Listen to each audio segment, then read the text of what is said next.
Assalamualaikum warahmatullahi wabarakatuh. Nah, ini lagi kumpul-kumpul sama teman-teman dinas kebudayaan ya. Untuk kalimat penutupnya latar belakang perlu untuk ditambahi kalimat yang menyebutkan Jadi untuk desa Tuk Songo perlu untuk bla bla bla bla bla gitu. Nah, ini pendamping dari dinas pendidikan kalau nggak kebudayaan ini. Itu bersama warga-warga Tuk Songo Borobudur, bersama teman-teman di sini ya, bersama Mas Aji, bersama Mas Aji, teman-teman. Supaya lebih tidak terkesan hanya copy paste dari Jonis, perlu ada penambahan kata desa. Dan untuk teman-teman semua ya, ini kumpul bareng bersama teman-teman di desa wisata. Dan ini di balkon Des Majak sini ya. Ini untuk di sini ada ibu pembinanya, ibu pembina yang misalnya kan desa Tuk Songo, Kecamatan Borobudur, Kabupaten Magelang menjadi salah satu desa yang menerima program pemajuan kebudayaan dan bersiap menyusun DPKD yang nantinya akan digunakan dalam perencanaan program pembangunan kebudayaan desa. Jadi kan menyertakan kalimat itu menyebut masing-masing desanya di dalam dokumen di bab latar belakang. Terus setelah latar belakang, maksud dan tujuan, ini yang tadi malam maksud itu di-delete, tapi maksud itu di-delete tapi dijadikan dengan tujuan. Jadi 1.2 tujuan ya kan. Nah nomor 1 itu yang A-nya maksud.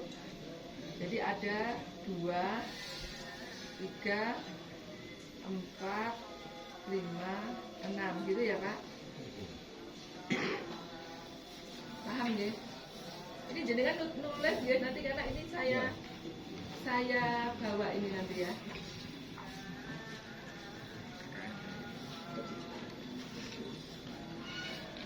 Dinotulen ya. Nah ini ya briefing dari untuk teman-teman yang berada di dinas kebudayaan dan ini dari Kementerian Kebudayaan dan ibu pembimbingnya. Dan di sini ada warga-warga Margogondo yang juga ikut briefing, yang ikut briefing. Jadi di sini ini tadi ada Margogondo sama Desa Tuk Songo. Itu teman-teman yang sudah presentasi terlebih dahulu tadi menambahkan juga untuk memasukkan juknis penyusunan DPKD ini dalam landasan teori. Landasan hukum. Ditambahkan juknisnya, ada juknis penyusunan DPKD itu masuk di landasan hukum. Ya, terus setelah itu yang bab 2 ya, gambaran umum desa. Malah gambar sih. Kurungan.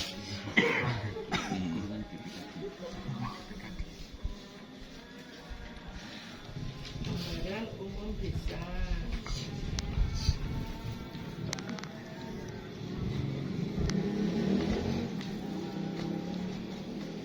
Itu rata-rata tidak menyebutkan sumber sitiran, padahal dalam penulisan kita mau ambil subnyitir dari buku boleh, dari hasil wawancara boleh, asal itu dituliskan sumber sitirannya dari mana.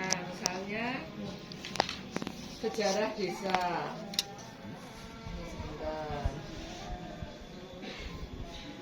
Menurut sejarah, nama Tuk Songo diambil dari nama samaran Kiai Ahmad Abdul Salam dan seterusnya. Itu dari mana sumbernya? Jadi misalnya babat Tanah Jawi tahun berapa, halaman berapa. Jadi kayak seperti kalau kita bikin skripsi, bikin tulisan-tulisan ilmiah, itu kita sertakan sumber yang kita ambil kata-katanya itu jikuk saka kene iki tetep oleh tapi ditulisnya sumbernya ya.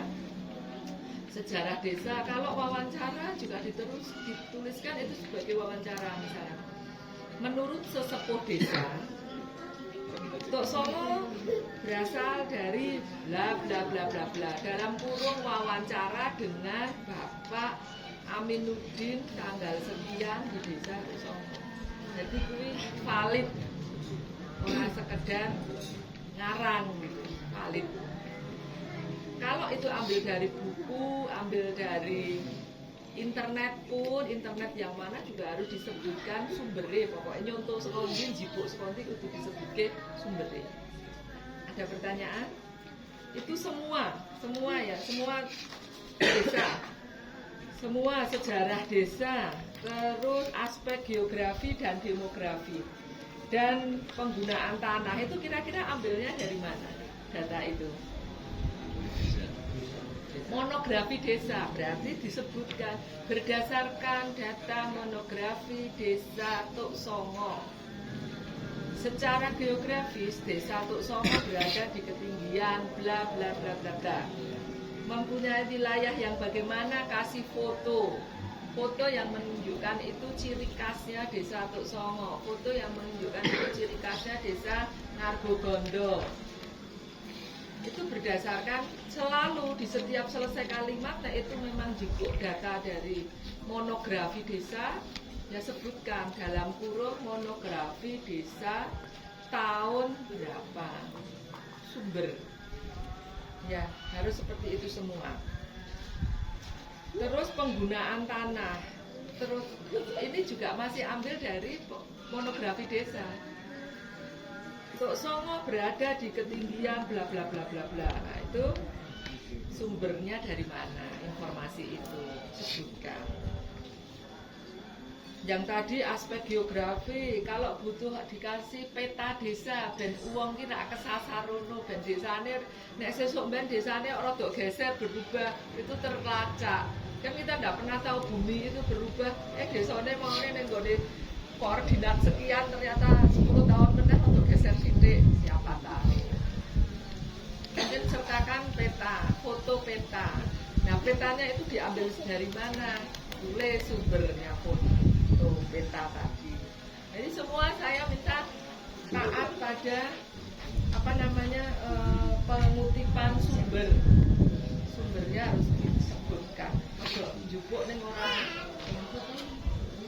Iya, kalau foto itu difoto sendiri oleh daya desa, maka foto ini misalnya desa Nargogondo, sumber dokumentasi misalnya Mbak siapa namanya, Mbak Dwi siapa, tahun berapa. Jadi buka-buka juga contoh-contoh penulisan seperti yang penulisan ilmiah. Sumber dokumentasi punyanya desa ya, sebutkan sumber dokumentasi desa Nargogondo tahun sekian. Jadi orang fotoku, fotoku ya tak omong ke sumber dokumentasi Ani Larasati tahun 2023 kayak gitu ya. Tadi aspek geografi, demografi, penggunaan tanah, kondisi sosial ekonomi desa ini juga ceritakan by sumber sosial ekonomi bahwa demografi penduduk tadi, demografi berarti jumlah warga desanya berapa? 1934 terdiri dari sekian laki-laki, sekian perempuan, persebaran umurnya yang sekian, sama kelompok umur produktif sekian, kelompok umur produktif bekerja di mana sektornya. Itu bicara apa? Bicara demografi. Sebutkan sumbernya dari mana. Monografi desa. Oke? Jelas ya. Nah, jadi desa itu pasti punya namanya monografi desa. Nah itu. Terus selain monografi itu sebenarnya punya apa lagi sih desa? Punya banyak data sebetulnya. RPJS atau data apa lagi desa yang yang kita ambil dari tulisan orang lain kita masukkan dalam tulisan ini, itu sebutkan saja dalam kurung kutipan sumbernya itu. Ya. Kondisi sosial ekonomi desa Tuk Songo, desa Ngargogondo, sebagian besar penduduknya sebagai petani. Petani 80%, sisa mungkin terus yang 20% ada yang jadi PNS, ada yang jadi buruh. Datanya dijikuk sekondi, mesti dalam kurung monografi desa meneh tahun berapa. Jadi itu valid, paham ya? Terus ekonomi desa sebagai setelah tadi bekerja sebagai apa, terus misalnya ada yang menarik di situ sosial ekonomi budaya ini sebetulnya ya, nggak cuma sosial ekonomi ya bab ini.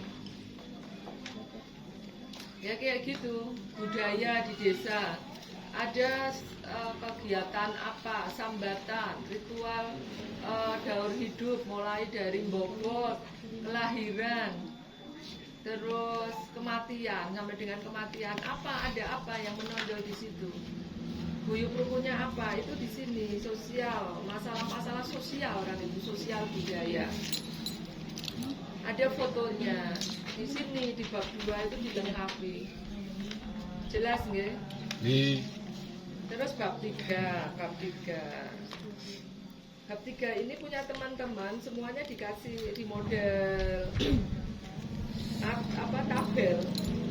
Pakai tabel aja ya Pak ya.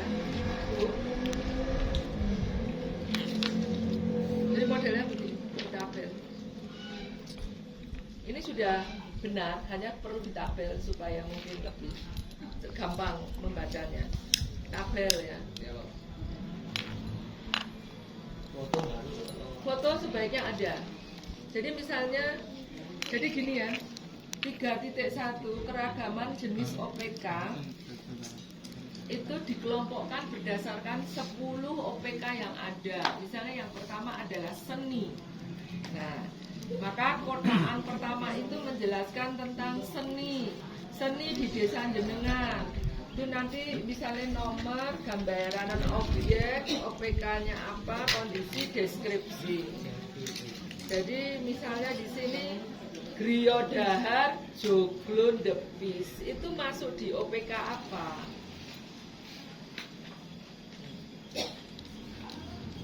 Budur Gumegrah Kopdar Ara-araan Sahur itu masuk di OPK apa? Objek pemajuan kebudayaan apa? Ya. Mendongkel, aktivitas mencari bahan bonsai itu masuk OPK apa kira-kira? Seni atau pengetahuan tradisional atau olahraga tradisional atau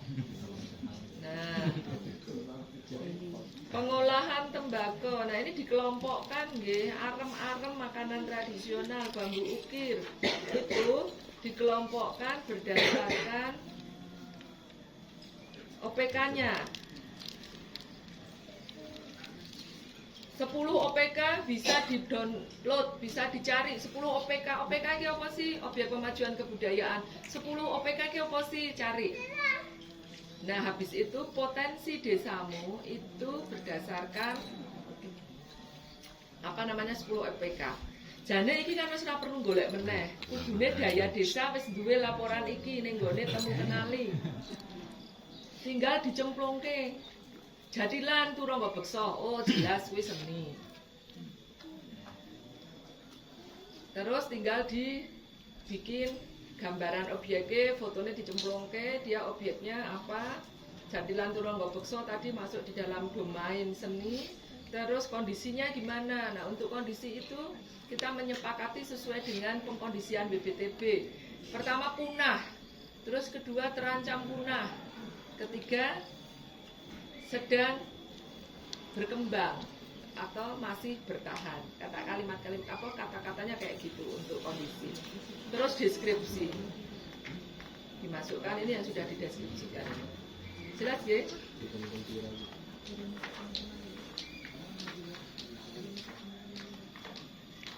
Ya, bab 4 tadi kita masuk ke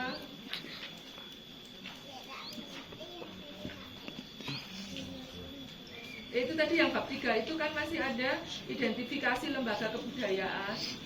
Terus setelah itu identifikasi sumber daya manusia kebudayaan. Ya.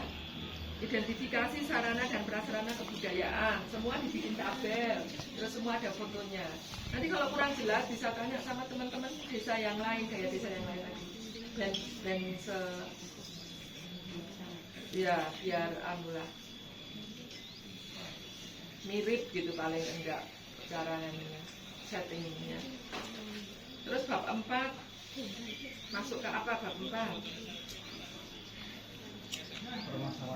Ayo Mas, dengan coba presentasi Mas.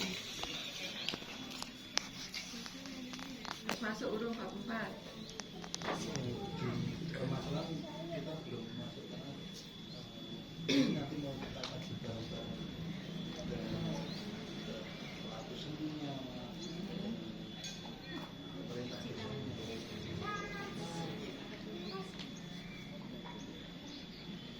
Ya, ada pertanyaan nggak untuk ngisi bab 4 itu?